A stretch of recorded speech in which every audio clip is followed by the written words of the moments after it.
بسم اللہ الرحمن الرحیم۔ السلام علیکم دوستو، دنیا بھر کی خبروں میں آج آپ سنیں گے، لیکن اس سے پہلے اگر ہو سکے تو لائک اور سبسکرائب کا بٹن ضرور دبا لیں۔ شکریہ۔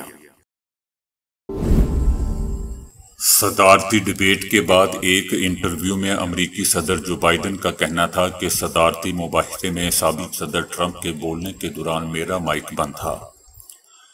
صدر جو بائیڈن نے کہا کہ پہلے بھی ٹرمپ کو شکستی کسی بھی صدر سے زیادہ کم کیا ہے۔ دوستو، یاد رہے کہ گزشتہ ہفتے ریپبلکن امیدوار ٹرمپ کے ساتھ مباحثے میں جو بائیڈن کی کارکردگی بہتر نہ ہونے پر ڈیموکریٹک پارٹی میں خدشات بڑھ چکے ہیں کہ شاید جو بائیڈن دوسری مدت کے لیے فٹ نہیں ہوں گے، اس لیے ان سے دستبردار ہونے کا مطالبہ کیا جا رہا ہے۔ اس کے علاوہ دنیا بھر میں بھی ماہرین اس صدارتی مباحثے میں صدر جو بائیڈن کی کارکردگی کو مایوس کن قرار دیتے ہوئے نظر آئے تھے۔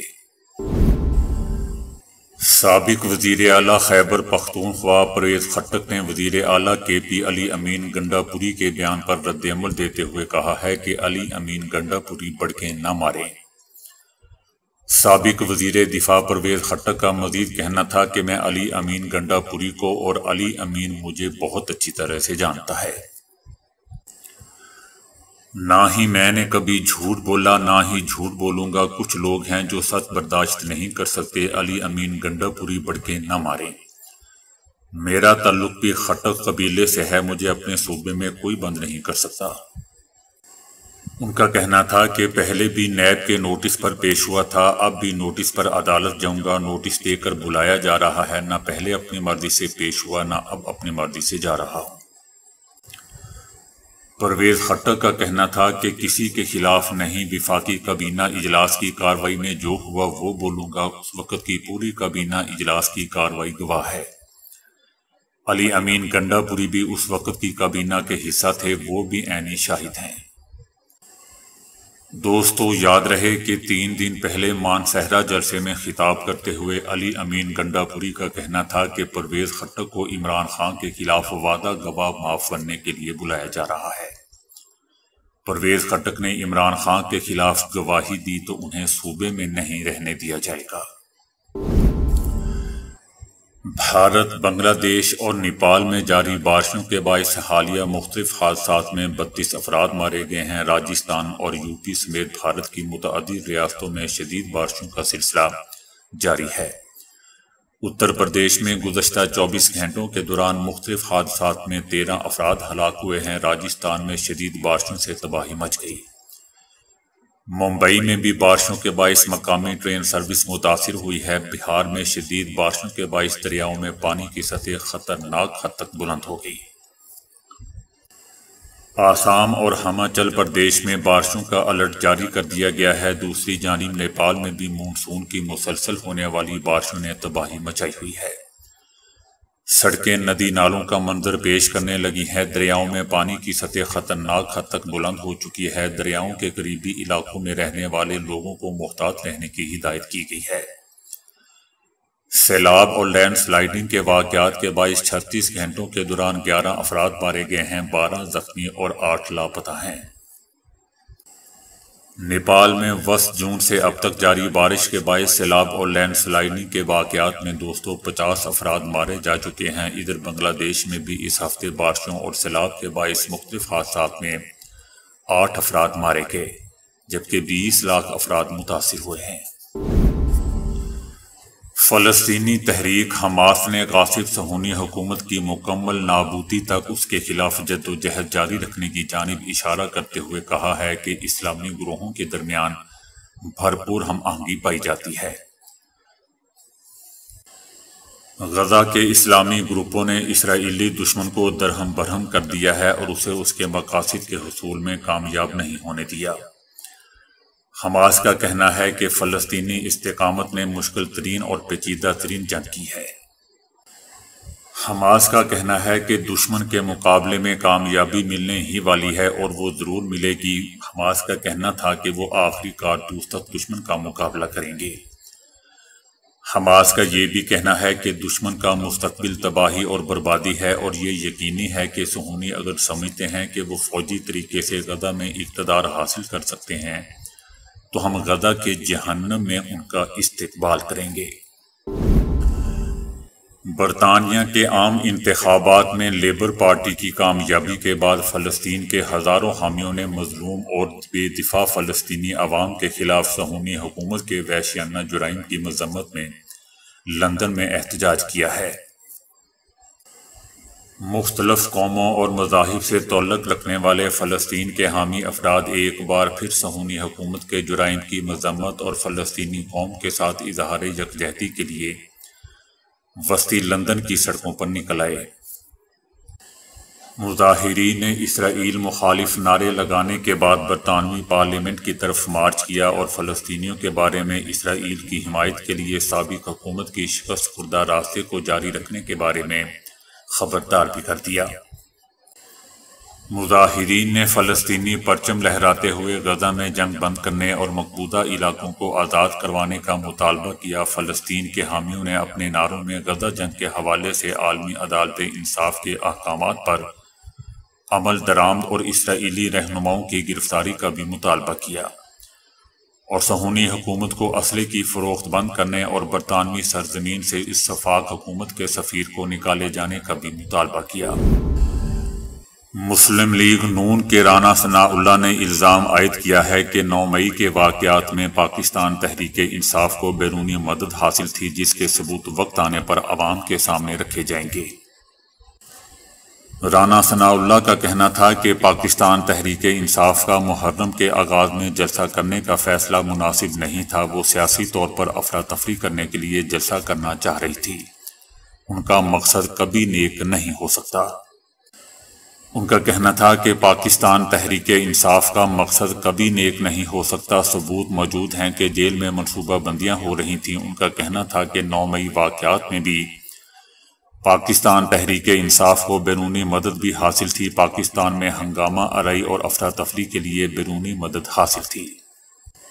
دشمن ممالک پی ٹی آئی کے ذریعے پاکستان میں افراتفری چاہتے ہیں۔ ان کا کہنا تھا کہ اگر کابینہ نے فیصلہ کیا تو پی ٹی آئی کے خلاف بیرونی مدد کے ثبوت بھی پیش کیے جا سکتے ہیں۔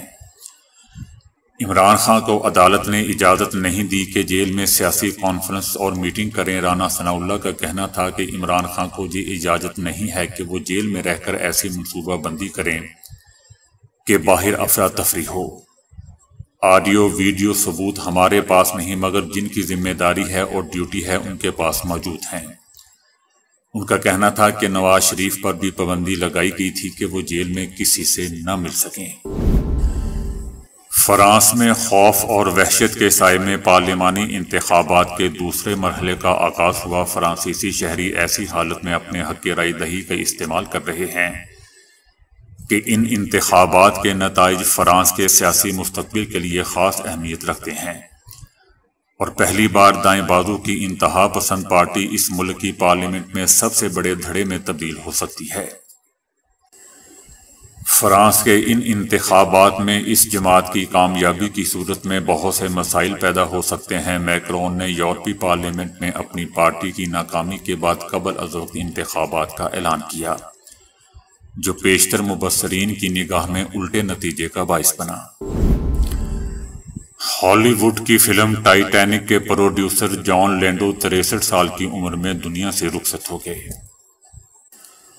ٹائٹینک اور اوتار جیسی میگا ہٹ فلمیں بنانے والے آسکر ایوارڈ یافتہ پروڈیوسر جان لینڈو کے اہل خانہ نے ان کی موت کی تصدیق کر دی۔ اہل خانہ کا کہنا تھا کہ جان لینڈو اب اس دنیا میں نہیں رہے، تاہم انہوں نے پروڈیوسر کی موت کی کوئی وجہ نہیں بتائی۔ جان لینڈو کی اچانک موت نے ان کے ساتھی پروڈیوسرز، ہدایت کاروں اور ہالی ووڈ انڈسٹری کو سوگوار کر دیا۔ سوشل میڈیا پر بھی پروڈیوسر کے لیے دکھ بھرے پیغامات جاری کیے جا رہے ہیں۔ بھارتی شہر ممبئی میں 1 کروڑ مالیت کا لگژری فلیٹ اور قیمتی گاڑی رکھنے والے امیر ترین نوجوان چور کو پولیس نے گرفتار کر لیا۔ گجرات پولیس کو بار بار چکمہ دینے والا چوری کی 19 بڑی وارداتوں میں ملوث روہت سولنکی بالآخر گرفت میں آ گیا۔ گرفتاری کے بعد روحا سولنگی کی زندگی کی تفصیلات سامنے آنے پر شہری حیران رہ گئے۔ گجرات میں چوری کی وارداتیں کرنے والا روحا سولنگی جہازوں میں سفر اور لگژری ہوٹلوں میں قیام کرتا تھا۔ وہ شہر بھر میں ہوٹل کی مہنگی گاڑیوں پر گھومتا تھا۔ اس کا ممبئی میں 1 کروڑ کا فلیٹ اور قیمتی گاڑی بھی تھی۔ پولیس کا کہنا ہے کہ ابتدائی تفتیش سے معلوم ہوتا ہے کہ روحا سولنگی یہ وارداتیں تنہا کرتا تھا اور ایک چوری کے لیے مہینوں منصوبہ بندی کرتا تھا۔ اس کا زیادہ تر شکار کرپٹ افسران ہوتے ہیں، اس لیے زیادہ وارداتوں کی رپورٹ بھی درج نہیں ہوتی تھی۔ کمر کا درد دوستو ایک عالمی مسئلہ ہے۔ ایک اندازے کے مطابق دنیا بھر میں 1.5 ارب سے زیادہ افراد کمر کے درد میں مبتلا ہیں۔ اگرچہ کمر میں درد ایک انفرادی حالت ہے، لیکن ایک ورزش ایسی ہے جو تقریباً ہر کسی کے لیے مددگار ثابت ہو سکتی ہے، اور وہ ہے چلنا۔ آسٹریلیا میں ڈاکٹرز نے رپورٹ کیا ہے کہ روزانہ چہل قدمی کمر درد کے دوبارہ ہونے کے امکانات کو کم کرنے کے لیے بہترین ہے۔ ایک نئی شائع شدہ تحقیق کے نتائج سے پتہ چلتا ہے کہ دن میں صرف 11 سے 18 منٹ پیدل چلنا اور ماہرین کی طرف سے فراہم کردہ درد سے نمٹنے کے مشورے ایک کم لاگت اور ایک آسان حل ہو سکتا ہے۔ تحقیق میں یہ بھی پایا گیا کہ زیادہ پیدل چلنے سے ڈاکٹر سے 43% کم رجوع کرنا پڑتا ہے۔ ڈاکٹرز کا کہنا ہے کہ زیادہ تر واقعات میں کمر کا درد کسی ابتدائی چوٹ کا نتیجہ ہوتا ہے۔ یہ دراصل پٹھوں کی ساخت کو تبدیل کر دیتا ہے جو ریڑھ کی ہڈی کو استحکام فراہم کرتے ہیں۔ خاص طور پر کمر کے نچلے حصے کو چہل قدمی جیسی ورزش ان عضلات کو وقت کے ساتھ ساتھ کمزور ہونے سے بچاتی ہے۔ مودی سرکار کے اقتدار میں آنے کے بعد بھارت میں جرائم کی شرح میں دوستوں سنگین حد تک اضافہ ہوا ہے۔ بتایا جا رہا ہے کہ دنیا بھر میں بھارتی شہریوں کے مختلف جرائم اور آن لائن دھوکہ دہی سب سے آگے ہے۔ بھارت میں بڑھتے جرائم نے دیگر ممالک کو بھی اپنی لپیٹ میں لے لیا ہے۔ سری لنکا کے مختلف شہروں میں بڑے پیمانے پر آن لائن سکیم اور فراڈ ہو رہے ہیں۔ سری لنکن پولیس کی جانب سے مختلف علاقوں میں چھاپوں کے بعد آن لائن فراڈ میں ملوث 137 بھارتی شہری گرفتار کیے گئے ہیں۔ سری لنکا سے گرفتار کیے گئے بھارتی شہری کئی عرصے سے معصوم شہریوں کو لوٹ رہے تھے۔ گرفتار شدہ بھارتی شہر سری لنکا کے مختلف مقامات میں پناہ لے کر کالا دھندا کرنے میں مصروف تھے۔ Sri Lankan crime investigation department کی جانب سے گرفتار شدہ بھارتی شہریوں سے 160 موبائل فون، 16 لیپ ٹاپس اور 60 ڈیسک ٹاپ کمپیوٹر برآمد کیے گئے۔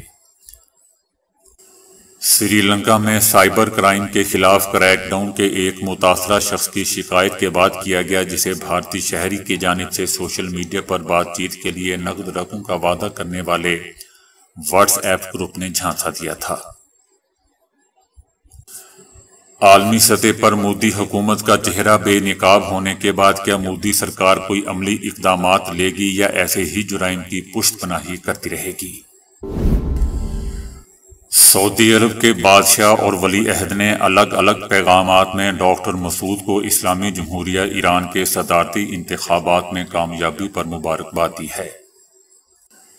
ہم آپ کو ایران کے 14ویں صدارتی انتخابات میں کامیابی کے لیے مبارکباد پیش کرتے ہیں، آپ کے لیے نیک خواہشات کا اظہار کرتے ہیں۔ شاہ سلمان بن عبدالعزیز کا کہنا تھا کہ ہم دونوں برادر ممالک ایران اور سعودی عرب کے درمیان علاقائی اور بین الاقوامی امن و سلامتی کو مستحکم کرنے کے لیے تعلقات کو وسعت اور مضبوطی اور اعتماد کے ساتھ مشاورت جاری رکھیں گے۔ شہزادہ محمد بن سلمان نے اپنے پیغام میں اسلامی جمہوریہ ایران کے نو منتخب صدر کی کامیابی اور اسلامی جمہوریہ ایران کی مزید ترقی اور خوشحالی کی خواہش کی۔ عالمی ادارہ صحت WHO کے ماہرین کا کہنا ہے کہ ڈیزل انجن سے خارج ہونے والی زہریلی گیس کے موذی عارضے کینسر کا سبب بننے کا خطرہ بہت زیادہ ہوتا ہے۔ WHO کی فرانس میں قائم ایجنسی فار ریسرچ اور کینسر نے حال ہی میں اس بارے میں ایک اعلان کیا ہے، جس سے کار اور ٹرک ساز اداروں کے اندر گہری تشویش پیدا ہو گئی ہے۔ ڈیزل انجنوں کا دھواں گروپ A2 میں شامل تھا، تاہم اسے گروپ 1 میں شامل کر دیا گیا ہے۔ گروپ 2A میں ممکنہ طور پر کینسر کا باعث بننے والے مادوں اور دھاتوں کے نام شامل ہوتے ہیں، جبکہ گروپ 1 میں شامل مادے یقینی طور پر کینسر کا باعث بنتے ہیں۔ ماہرین جنہوں نے متفقہ طور پر ڈیزل انجن کے دھوئیں کو خطرہ قرار دیا ہے، ان کا کہنا ہے کہ ڈیزل کا دھواں پھیپھڑوں کے کینسر کا سبب بن سکتا ہے اور اس سے مثانے کے کینسر کے امکانات بھی بہت بڑھ جاتے ہیں۔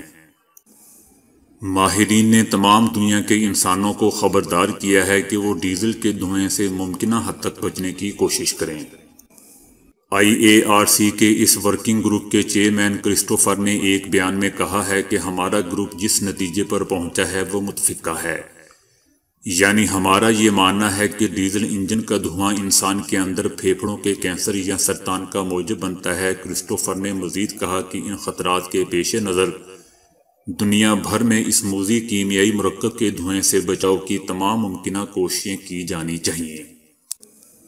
یورپ، پاکستان اور بھارت کے علاوہ دنیا کے دیگر خطوں میں ڈیزل انجنوں کا استعمال کمرشل گاڑیوں تک سختی سے محدود رکھا گیا ہے۔ جرمن موٹر ساز کمپنیاں امریکہ میں ڈیزل انجن سے متعلق شعور بیدار کرنے کی کوشش کر رہی ہیں، جہاں ہائی وے کے طویل سفر کے لیے ڈیزل انجن ہی سب سے زیادہ کارآمد ثابت ہوتے ہیں۔ ماہرین نے اسمارٹ فون سے نکلنے والی شعاؤں کو آنکھوں کے لیے توقعات سے زیادہ تباہ کن قرار دے دیا ہے۔ اسمارٹ فون سے نکلنے والی شعاؤں سے متعلق تحقیق امریکہ کی ٹولیڈو یونیورسٹی میں کی گئی، جس میں انکشاف ہوا کہ یہ شعاعیں آنکھوں کے کرنیے میں جذب ہو کر زہریلے مادے کو جنم دیتا ہے جو خلیات کو نقصان پہنچاتا ہے۔ ماہرین کا کہنا ہے کہ اس نقصان کی وجہ سے بلائنڈ اسپاٹس بنتے ہیں۔ یہ بینائی سے محروم ہونے کا خطرہ بڑھا دیتے ہیں اور اگر اسمارٹ ڈیوائسز کا استعمال اندھیرے میں کیا جائے تو خطرہ مزید بڑھ جاتا ہے۔ تو دوستو، ابھی کے لیے اتنا ہی۔ ویڈیو کو لائک اور شیئر کرنے کا بہت بہت شکریہ۔